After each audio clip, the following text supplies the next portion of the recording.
मान्यवर आहेत योगीराज दादांना त्यांचाही सन्मान करायचा आहे आणि त्यामुळे मी योगीराज बागुल सरांनाच विनंती करणार आहे, दादांनाच विनंती करणार आहे की त्यांनी या मान्यवरांची ओळखही करून द्यावी आणि त्यांना सन्मानही करण्यात यावे। योगीराज बागुल।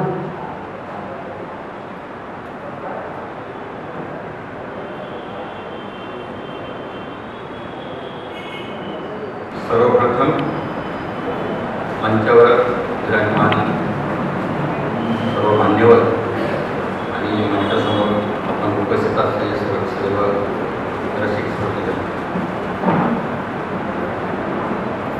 पेरणीने खऱ्या अर्थाने बाजारपेठेमध्ये पाय ठेवला आहे आज असं म्हणता येईल। कारण पहिला एक कार्यक्रम आम्ही घेतला होता पण तो आरसीएफच्याच कंपाऊंडमध्ये घेतला होता, पण आज खऱ्या अर्थाने आम्ही आरसीएफच्या बाहेर पडलो आहोत, म्हणजे बाजारात। आणि ह्या निमित्ताने जवळपास 1 ते 1.5 वर्ष मी ह्या 3 पुस्तकावर जे काही मला शक्य होतं ते करत ते सगळे केलेलं आहे मी काम याच्यावर। पहिले प्रथम मी काही गोष्टी इथे मुद्दामून सांगू इच्छितो। हा कार्यक्रम अतिशय ऐतिहासिक आहे। याच्यासाठी बाबासाहेबांच्या अगदी घनिष्ठ सहवासात असलेले 3 कुटुंब, दादासाहेब गायकवाड, अनिल सावतकर आणि बळवंत। दादासाहेब गायकवाडांचं जवळपास म्हणजे सध्या कोणी हयात नसल्यामुळे त्यांचा संपर्क कुठल्याच जमा आहे आंबेडकर कुटुंबियांबरोबर, परंतु जी 2 कुटुंब बाकीची आहेत, अनिल सावतकर, विश्राम सावतकर आणि बळवंतराव वराडे, जे बाबासाहेबांच्या अतिशय जवळचे कुटुंबी, हे दोन्हीही कुटुंबियांचे वंशज आज ह्या सभागृहामध्ये उपस्थित आहेत। डॉक्टर श्रीकांत वराळे आणि समोर बसलेले अनिल सावतकर म्हणजे विश्राम सावतकरांचे नातू। ही फार मोठी गोष्ट आहे आज आजच्या दृष्टीने। आणि आता मी म्हणजे ते मला ही चिठ्ठी वाचताना तेच मनात येत होतं की आता जवीदादा त्याच वेळेला सभागृहात प्रवेश केला, हा किती मोठा योग आहे। जवीदादा तुमचं मनपूर्वक स्वागत आहे। मी मुद्दाम म्हणून कविताला म्हटलो की ज्या मान्यवरांचे सत्कार करायचे आहेत, अगदी नेमक्या मान्यवरांचे, त्यांचं जी थोडी पार्श्वभूमी आहे ती मी सांगतो। कविता दिवशी आता अनुज पडते कविता आताशी म्हणजे तिचा अभ्यास सुरू झालेला आहे आता, त्याच्यामुळे म्हणून मी सांगायचा प्रयत्न करेन म्हटलं। आणि एक महत्त्वाची गोष्ट मी मुद्दामून इथे उद्धृत करू इच्छितो। जे मी कॉलेजला असताना ज्या लोकांच्या भाषणांचा जो धुवाधार जो पाऊस होता, जो वनवा होता, त्या वनवा ऐकत औरंगाबादमध्ये असो मुंबईमध्ये जिथे कुठे शेकडून ऐकत होतो, आज त्या मान्यवरांच्या समोर बोलण्याची मला संधी मिळते आहे। आणि आज एक पहिला मला माझ्या मनातून जो ज्या व्यक्तीचा सत्कार करायचा आहे मला, त्यांना नुकताच पद्मश्री दादासाहेब गायकवाड पुरस्कार प्राप्त झालेला आहे आणि ते माझे म्हणजे परम आदरणीय अर्जुनदादा दांगडे यांना विनंती करतो त्यांनी मंचावर। अर्जुनदादा म्हणजे चालता बोलता चळवळीचा इतिहास आणि अर्जुनदादांना एक गोष्ट विचारली की त्याच्या संदर्भात 4 सांगतात अर्जुनदादा। इतकी मोठी व्यक्ती आज आपल्या मंचावर आहे। मी गिरणी प्रकाश यांचे दिनेश बागुलला विनंती करतो की त्यांनी सत्कार करावा।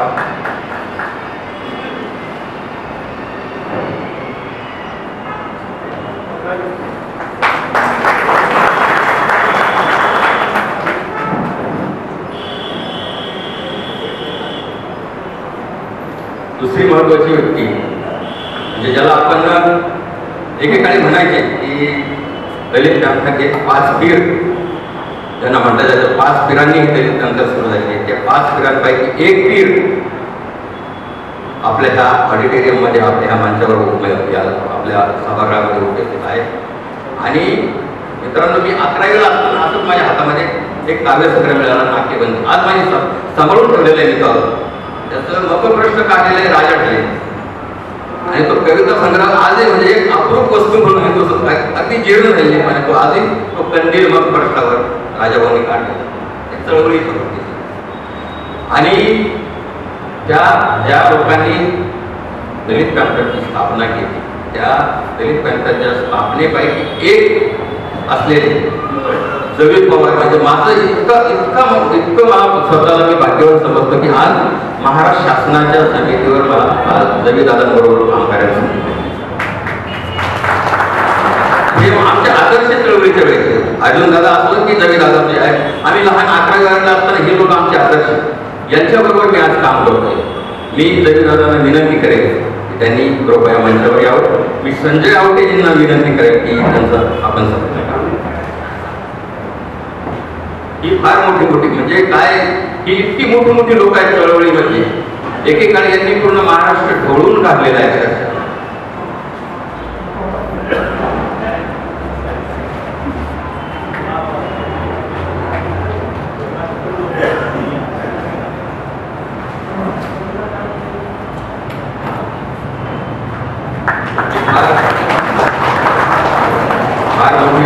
आणि आणखी बरेच कितीतरी ग्रंथ मग जमीदारांनी लिहिलेली आहेत. अनेक ग्रंथाची नावं सांगते. तर अशी ही म्हणजे त्यांच्याबरोबर काम करताना आणि ह्या मला म्हणजे विशेष नेहमी म्हणते की तुमची मित्रमंडळी म्हणजे सगळी वृद्ध मंडळी, पण वृद्ध मंडळीमध्ये काय असतं त्यांच्याकडून जे माहिती मिळते त्यांच्याकडून जो इतिहास आपल्याला कळतो तो तो तो म्हणजे नवीन पिढीकडून तर करणं शक्य नाही. जसं तुम्हाला मी आता बोललो की आंबेडकरी कुटुंबियांशी एक अतिशय जवळचा धागा म्हणजे विचार करायला पाहिजे. एक किस्सा सांगतो मी आता म्हणजे मुद्दाम. बाबासाहेबांचे एक सहकारी होते डॉक्टर पी.जी. सोळंकी आणि विश्राम सावरकर आजारी पडले. बघा हा बाबासाहेबांचा ऋणानुबंध कसा होता ते मुद्दाम. या गोष्टी तुम्हाला वाचायला मिळणार नाही. या गोष्टी या कुटुंबियांना भेटल्यानंतर यांच्यातून माहिती होतं. पी.जी. सोळंकी विश्राम सावरकर जेव्हा आजारी पडले तेव्हा सोळंकीकडे गाडी होती त्यावेळेस फोर व्हीलर. तर बाबासाहेब सोळंकीला म्हणाले की लोणावळ्याला विश्राम सावरकरांना काही दिवसासाठी विश्रांतीसाठी जायचे, तुमची गाडी घ्या. मित्रांनो, पी.जी. सोळंकीने टाळाटाळ केली गाडी द्यायला. गाडी दिली नाही. आणि विशेष म्हणजे तुम्हाला आवर्जून सांगतो ही गोष्ट की जेव्हा विश्राम सावरकरांना गाडी दिली नाही पी.जी. सोळंकीने, बाबासाहेब त्यांच्या गाडीत कधीही बसले नाही. आणि विश्राम सावरकरांचे नातू आदरणीय अनिलजी सावरकर प्रकृती बरी नाही त्याची खरं म्हणजे, पण ते माझ्या प्रेमापोटी माझ्या साहित्याच्या प्रेमापोटी आलेले. मी अनिलजी सावरकरांना विनंती करतो की कृपया तुम्ही मंचावर यावं. हा मी आवटे सरांना विनंती करतो की त्यांना कृपया थोडंसं खाली उतरावं लागेल सर, त्यांना चढायचा त्रास होतो. ही फार मोठी मंडळी आहे. 3 पिढ्यांचा साहित्य साठा बाबासाहेबांच्या त्यांच्याजवळ 3 पिढ्यांचा साहित्य साठा. अनेक फोटो अक्षरशः आता एक 15 दिवसापूर्वी डॉक्टर हर्षदीप कांबळे म्हणाले की त्यांच्याकडे काय काय आपल्याला बघायचं म्हणे वगैरे मला म्हणाले खरं. आणि लिटरली अर्धा दिवस हर्षदीप कांबळे आणि मी यांच्याकडे आपल्या साठा आम्ही बघत होतो. अगदी दुर्मिळ गोष्टी त्यांच्याकडे सगळ्या. आणि ही चळवळीची फार मोठी महत्वाची व्यक्ती आहे. एक महत्वाचं नाव आंबेडकरी साहित्यामध्ये आंबेडकरी चळवळीमध्ये म्हणजे यांनी ही काय म्हणतात ना माइल स्टोन आहेत ही लोक. म्हणजे मुंबईतल्या फोटो स्टुडिओमध्ये अगदी काय डस्टबिन असलेल्या रूममध्ये जाऊन त्या काळच्या प्लेट असलेल्या त्या स्टुडिओमध्ये त्या उघडणे, बाबासाहेबांचे फोटो शोधणे आणि एक एक फोटो त्याची खातरजमा करून घेणे असे म्हणजे आता भारतात नव्हे जगविख्यात असलेले बाबासाहेबांच्या जुन्यातल्या जुन्या फोटोंचे संग्रह असलेले आणि लेखकी अभ्यासक विचारवंत माझे परमश्री नाही परम मित्र विजय सुरवडे. माई साहेबांचा तर घनिष्ठ संबंध. अगदी मी आवटे साहेबांना विनंती करतो की माई साहेबांना जेव्हा केव्हा म्हणजे काही सर्व्हिस असेल काही सेवा असते की विजय सुरवडेंकडे म्हणजे शेवटच्या काळच्या बऱ्याच वेळेला त्या माई साहेब सुरवडे साहेबांकडेच होते. अनेक गोष्टी म्हणजे जे माई साहेबांच्या पुस्तक लिहिलेले ते बराचसा मोठा सहभाग हा विजय फोटांचा आहे. ते आता इंग्लिशमध्ये पुस्तक आहे. त्यांची पुस्तकं आणि त्यांचे फोटो केवळ भारतात नाही तर जगाने याची दखल घेतलेली आहे विजय सोडे साहेबांच्या. तुम्ही त्यांच्या गुगलवर अनेक गोष्टी तुम्हाला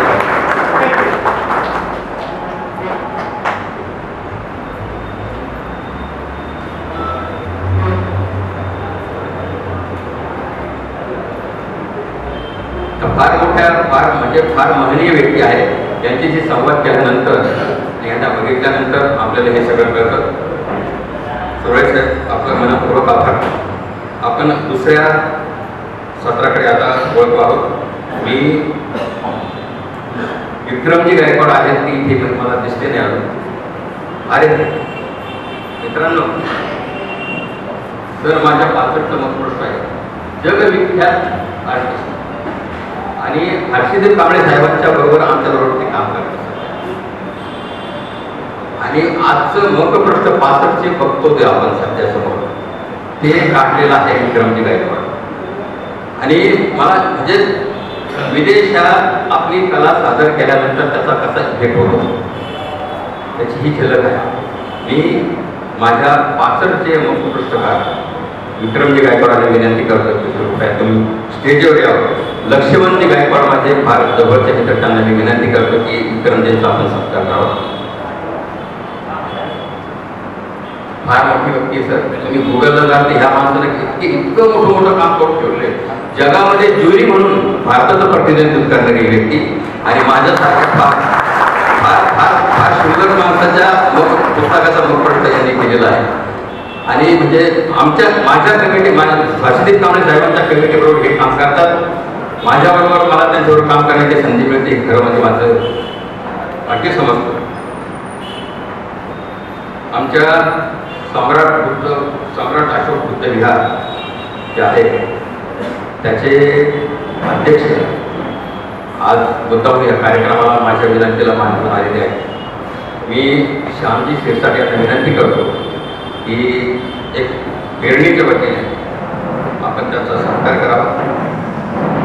मी पोटकोसे साहेब म्हणजे काय म्हणतात ना घरगुती सत्कार असल्याचं पोटकोसे साहेबांना विनंती करतो त्यांनी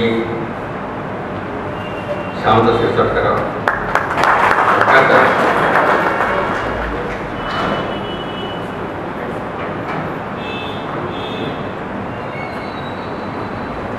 मित्रांनो, त्याच्यानंतर मी एक थोडंसं माझं प्रास्ताविक म्हणण्यापेक्षा छोटं काही भाषणच करतो जे उरकून घेऊ तुम्ही माझं म्हणायला हरकत नाही. एक 10 मिनिटामध्ये माझ्या आयुष्यामध्ये मित्रांना फार महत्त्व देतो. मित्र आणि विशेष म्हणजे माझे मित्र माझ्या कोणत्याही प्रकारच्या पडत्या काळात अतिशय वाईट काळात भरभक्कम माझ्या पाठीशी अगदी भरभक्कम माझ्या पाठीशी उभं राहणारे नाही. आणि आता तुम्ही 65 वाचायला त्याचा म्हटलं एक किस्सा सांगतो तुम्हाला. मुद्दा साधारण 5वी-6वीची गोष्ट असेल आणि माझ्याबरोबर शाळेत असलेला माझा मित्र भीमा म्हणजे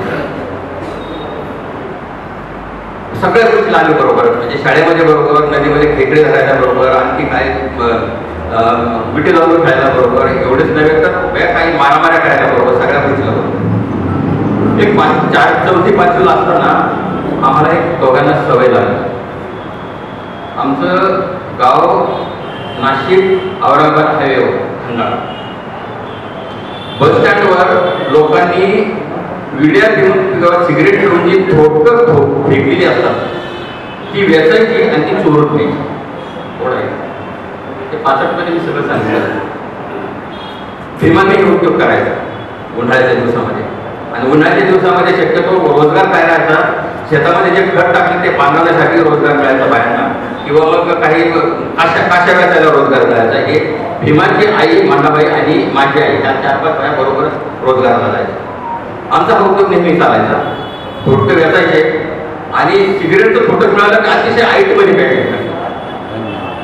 आणि प्यायचं म्हणजे काय, घरात प्यायला अडचण नको म्हणून आम्ही हगनगीला अगदी शेवटच्या टोकाला राजूबाबाच्या टाकायला तिकडे जायचं. 2 जण प्यायचं. एक वेळ कंटाळा आला, उन्हाळ्याचे दिवस होते, कंटाळा आला, म्हटलं तिकडे जाण्यापेक्षा थोडके बेसून आलो आम्ही स्टँडवरून. आणि म्हटलं भीमा तिकडे जाण्यापेक्षा ना माझ्या पोटीतच ठेवा. आणि सर पोटीमध्ये थोडकं प्यायला घेतली आहे. तितक्यात एक सध्या थोडकं काढली प्यायची की तितक्यात भीमाची बहीण आशाबाई तिनं खळ्याच्या तोंडातून आवाज दिला, अण्णा आईनं तुला बोलवलं. भीमा निघून गेला. आणि भीमाची मी थोडीशी वाट पाहिली, तो काही आता दिसा. मी तिच्याचे थोडकं काढली, माझी आत्ताच प्यायला लावली. एक फोटो, दोन फोटो, 3-4 फोटो, काही सिगरेट होती ती प्यायला लागली. घरभर धूर भरलेला. आणि मांडाबाई म्हणजे मांडाबाई आणि माझी आई बरोबर सुरुवात करायला गेलेला. मांडाबाई आली. त्याच्यानंतर मित्रांनो घरभर धूर भरला आणि खडखड दार होतं. दार म्हणजे माझं असं साबूच गेलं जातो. खडखड दार उघडलं आणि आई दारात. आई खात आहे. त्या स्थितीत पाहिल्यानंतर म्हणजे आपण जेव्हा घाबरतो ना तेव्हा आईचं नाव घेतो. आता आई समोर कोणाचं नाव घेतो? मित्रांनो मला म्हणजे काही बोलायला सवड दिली नाही. आई इतकी मारायला लागली मला, जिथे दिसेल तिथे मारायला लागली. आणि पहिला टोला मारल्यानंतर तोंडामध्ये भिडीत होतो. पटकन तरी ते बाहेर पडलं. म्हणलं जे जर गिळून घ्यावं तर मला ते खाता येईल. ते आणि पट्टीचे पिणारे नव्हतो. प्यायचे मोठे लोक पितात म्हणून प्यायची सवय करतो. विशेष म्हणजे अशा काही आणि थिएटर खूप गोष्टीला भीमांनी बरोबर. मित्र साहेब मी भीमा सध्या शेतामध्ये राहतो आणि सायकल तो पाठवतो घरातला म्हणजे खूप लागला म्हणजे आजोबाच्या खाली टाकायचं नेहमी खांद्यावर. शाळा सोडली. भीमाला मी मुक्काम म्हणून आजच्या कार्यक्रमात होऊन गेली. आणि मी आवटे साहेबांना विनंती करतो, आज भीमराव खंडेजोडचा त्याच्या हस्ते सत्कार व्हावा. भीमा येऊ.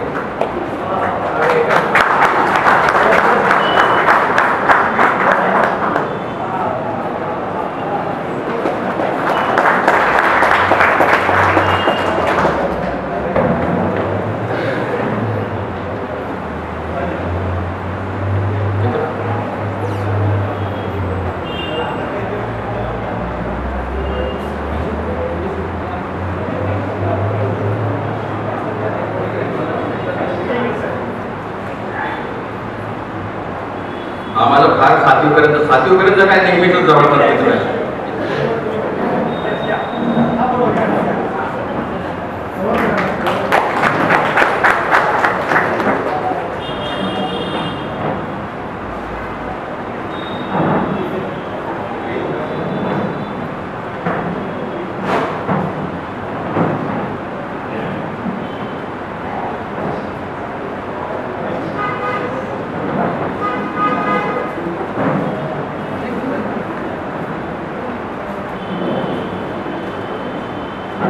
मित्रांनो कॉलेज खेळत असताना माझी जी आबाळ होती, जी माझी अवस्था होती ती तुम्ही 65 वर्षानंतर तुम्हाला पाहिजे. मी साहेब पट्ट्यापट्ट्याची ट्राउझर घालून औरंगाबाद कॉमर्स कॉलेजच्या बाहेर गेलो आणि अंगावर साधारण एकच ड्रेस राहायचा. म्हणजे मी फक्त ह्या काय म्हणतात ना उतराही मी ह्या लोकांचा होऊ शकत नाही. फक्त कुठंतरी नोटी की माझ्या हृदयामध्ये ह्या लोकांसाठी जागा आहे हे मला फक्त व्यक्त करायचं आहे. मी विसरलो. आणि माझा एक मित्र आहे BComच्या दुसऱ्या वर्षापासून माझ्याबरोबर असायचा आणि त्याची परिस्थिती खूप अगदी बऱ्यापैकी. वडील पॅन इंचार्ज त्यावेळेस एक पॅनची द्यायची गोष्ट पॅन इंचार्ज घरची परिस्थिती खूप चांगली. आणि एक वेळेस काय झालं की दिवाळीची सुट्टी संपली, आलो माझ्या अंगावर एकच ड्रेस, दुसरा अगदी झिरमिळत झालं अगदीच म्हणजे तरी मी घालायचो ते माझ्या मित्राकडे पाहतो. एक वेळ वडील त्याचे भेटायला येते मला, आम्हाला दोघांना गाड्याच्या खोली करायचं फिरायच्या आले आणि मिलिंद माझा मित्र तो म्हणाला मिलिंद की आपल्याला कपडे घ्यायचे. गुलमंडीवर गेलो. औरंगाबादच्या बऱ्याच लोकांना माहिती असेल उत्तम मिठाई भांडारच्या पलीकडून एक कापड दुकान आहे आणि तिथे तो मित्र मिलिंद आणि आम्ही गेलो. त्याच्याबरोबर मी पण गेलो. त्यांना पाहिजे एक ड्रेस चांगला चॉईस केला, चांगल्या कपड्यात चॉईस केल्यानंतर तो घेतला. तर वडिलांकडे पैसे कमी पडले. दुसरा ड्रेस हलका घेतला. जो अगोदर चॉईस केलेला चांगला ड्रेस होता तो मिलिंदनं मला दिला. हलका ड्रेस मिलिंदनं घेतला. आणि विशेष म्हणजे ज्या ज्या वेळेस पैशाची कधी कमी पडू दे, म्हणजे माझं तर सगळं काय विचारू नका अशी अवस्था होती. म्हणजे ऊसतोडणीच्या फळामध्ये समज आली. आणि आता तुम्ही जे मुख प्रश्न बघता याचं मलप्रश्न जे आहे, ऊसाच्या फळामध्ये असलेली बाळाची झोळी, म्हणजे मलप्रश्नापासून हा मुख प्रश्नापर्यंत माझा प्रवास आहे. ऊसाची झोळी, ऊसाच्या फळामध्ये जी झोळी आहे तिथून तर हा माझा इथपर्यंत प्रवास आहे. मिलिंद आणि विशेष म्हणजे मिलिंदने त्यावेळेस त्याला कंडक्टरची नोकरी मिळाली. मग आणि त्या 65 मध्ये तुम्ही एक किस्सा ऐकाल ना आमच्या मैत्रीच्या. आणि अनेकदा आमचा अबोला व्हायचा. अबोला झाला तरी त्रयस्थ व्यक्ती आल्यानंतर त्याला कधी कळायचं नाही की हा आमच्या दोघांमध्ये काही झालेला आहे. म्हणजे सायकल त्याची राहायची की पाण्याला जाताना जर तो घेऊन गेला, तिकडून येताना मी त्याला घेऊन यायचं. एकमेकचे बोलायचं. त्यानं जर भांडे घातले तर मी भांडे विसरायचे. त्यानं जर भाजी केली तर मी चपात्या करायच्या. हे ठरलेलं पण बोलायचं नाही. आवड असा मित्र माझा मिलिंद बागुल, मी त्याला गावावरून बोलवलेला आहे. त्याचा सत्कार गायकवाड साहेब आपल्या हस्ते व्हावा अशी माझी इच्छा आहे. मिलिंद बागुल.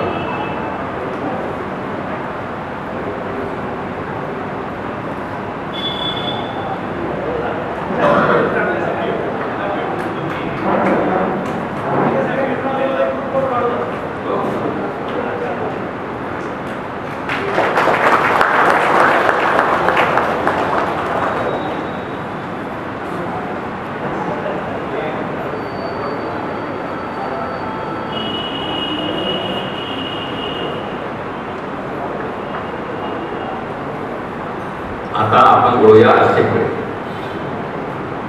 आरसेपची बरीच मंडळी इथे आलेली आहे, त्याच्यामुळे मी मुद्दा म्हणून एक फार फार महत्वाची गोष्ट सांगतो. 1987 मी आरसेपमध्ये लागलो, औरंगाबाद.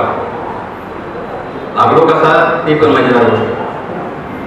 मला एक टायपरायटिंग इन्स्टिट्यूटचे संचालक यांनी 2 बोटाची चिठ्ठी दिली. हे म्हणजे इथे जा आणि इथे एक टायपिस्टची गरज आहे, स्टेनोटायपिस्टची गरज आहे. 2 दिवस मी गेलोच नाही.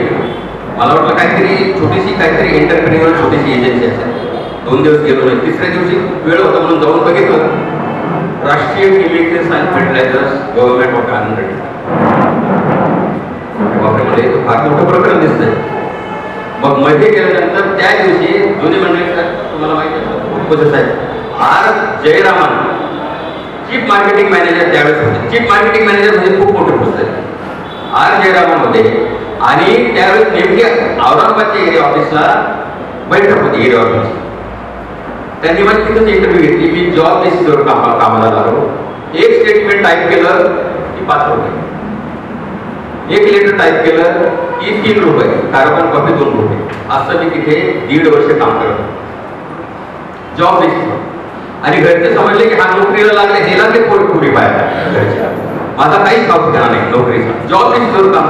बरं, जॉब बेसिस म्हणजे काय? घरचे पूर्ण कुटुंब अशिक्षित असल्यामुळे त्यांना कसं सांगायचं तेही कळायचं. मग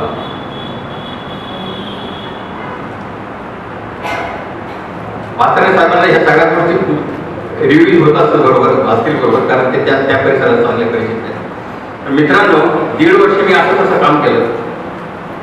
त्याच पिरियडमध्ये 1990ला स्पेशल ड्राईव्ह निघाला SC/STचा आणि त्याच्या राजीव गांधींनी काढलं होतं. त्याच्या आगे मी अप्लाय केलं. तिथे मुंबईला इंटरव्ह्यूला आलो. राजेश सराय मला घेऊन आले. मुंबई हा प्रकार काय असतो फक्त काहीच माहित नव्हतं. म्हणजे एक वेळेस फक्त मोर्चामध्ये घेऊन गेलो नामांकनाच्या. 3 आठवडे जेलमध्ये राहिलो होतो 12वीला. ते सगळं तुम्हाला 5 मिनिट वाचायला मिळेल.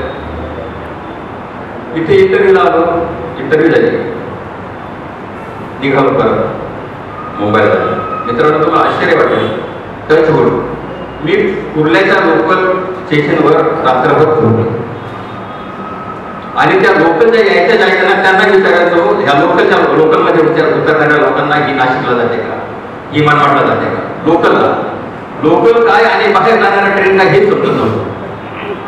आणि औरंगाबादला गेल्यानंतर दुसऱ्या दिवशी मी ऑफिसला गेलो तर पासर्णे साहेब सुधा कुलकर्णी नावाची नगरची बाई औरंगाबादला ट्रान्सफर होऊन आली. माझी नोकरी गेली. बाई ट्रान्सफर होऊन आली की परवानगी घेतली, माझी नोकरी गेली. काय करायचं? आणि एक साऊथ तेलुगू बाईच्या घरामध्ये मी राहतो. ही ना सारखी ती म्हातारी बाई होती, फार म्हातारी, जे जोडपं होतं तेलुगू ते त्यांची आहे ती मला बघितलं का सारखं टांबा गारगो विलीला माहिती ती सारखं टांबा गारगो म्हणायची. टांबा गारगो मी बऱ्याच वेळा सारखं पाहिलं की मला टांबा गारगो म्हणायची. विलीला कंडक्टरची नोकरी लागली, विली देऊन गेला. एक तेलुगू माणसाला विचारलं की टांबा गारगो काय आहे? क्या हो गया? क्या रहता है? इसका मतलब म्हणे भडवीच्या भडव्या हराम होतो.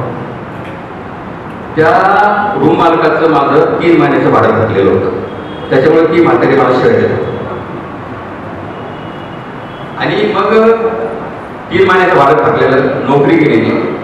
तुम्हाला आश्चर्य वाटेल, म्हातारे साहेब मोरे साहेब पोटवशी साथीकर मोरे साहेबांनी दही फळे खायचे. ह्या दोघांनी RCFच्या त्यांच्या ऑफिसमध्ये जेवढी रद्दी होती तेवढी रद्दी मला दिली. जो 35-40 किलोची रद्दी होती. वीक म्हणे ही तुझ्या काहीतरी काम येईल, ती रद्दी घेतली. आता म्हणलं सगळेच फास्ट होती काय, वडील वरद झालेले, आई वडील वरद, काम घरी काही नाही, घरी म्हणजे जायचं म्हणजे घरी मजुरी करायची. मी परवा पासरे साहेबांचा आमच्याबरोबर गेट टुगेदर झालं त्यावेळेस बोललो. मी औरंगाबादला फुलेनगर आहे, फुलेनगरच्या तिथे रेल्वे स्टेशनच्या रेल्वेची पट्टी झाली. मित्रांनो एक दिवस विचार केला संध्याकाळच्या वेळेला की आता संपूर्ण टाकू शकतो, पट्टीवर जाऊन बसतो. आता आत्महत्या करायची. नंतर विचार केला की म्हातारपणामध्ये आई बापाला किती दुःख होईल. पुन्हा मी म्हणायचो लोक रडतील, 2 दिवस रडतील, आपापल्या कामाला लागतील, कोणी कोणा मरत नाही. शेवटी मी विचार केला म्हणजे आपण जे अवंतर वाचन केलेलं असतं ना ते माणसाला किती काम येतो. कारण मी आंबेडकर कॉमर्सला असताना इतकं वाचन केलेलं आणि शेवटी मग विचार केला की चला एक संधी आयुष्याला देते. आणि मी जेव्हा RCF मध्ये अप्लाय केलं होतं त्यावेळेस मी केअर ऑफ ॲड्रेस दिला होता माझा मित्र दीपक जावळेचा.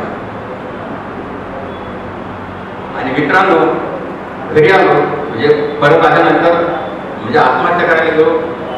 विचार केला की आता एक वेळा तरी संधी आयुष्याला देऊ. आणि काही सेकंदाला माझ्या समोर गाडी धडधडत गेली, माझी थरकाप झाला. आणि म्हणजे ती अवस्था जी ती एक्स्ट्रीम अवस्था होती ती अनुभव. शेवटी ठरवलं आपण एक वेळ बघूया आपल्याला आवश्यक काही संधी. घरी आलो. दुसऱ्या दिवशी म्हणजे जॉब बेसिसवर असताना 2 खुर्च्या घेतलेल्या, त्या खुर्च्या समाज कल्याणाच्या दिवेकर नावाच्या माणसाला विकल्या. ते पैसे रद्दीचे आलेले पैसे सगळं रूममधलं सामान घेतलं आणि गावी आलो खंडळेला.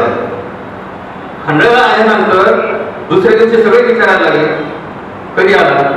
रात्री आला. किती दिवसाची सुट्टी काढली? तर नोकरीच नाही तर सुट्टी घरच्यांना काहीच माहित नाही ना, जॉब बेसिसवर काम करतोय. त्यांना मी ठोकून दिलं, माझी मुंबईला बदली झाली. लिटरली ठोकून दिलं. मुंबईमध्ये RCFची इंटरव्ह्यू दिली. आणि मित्रांनो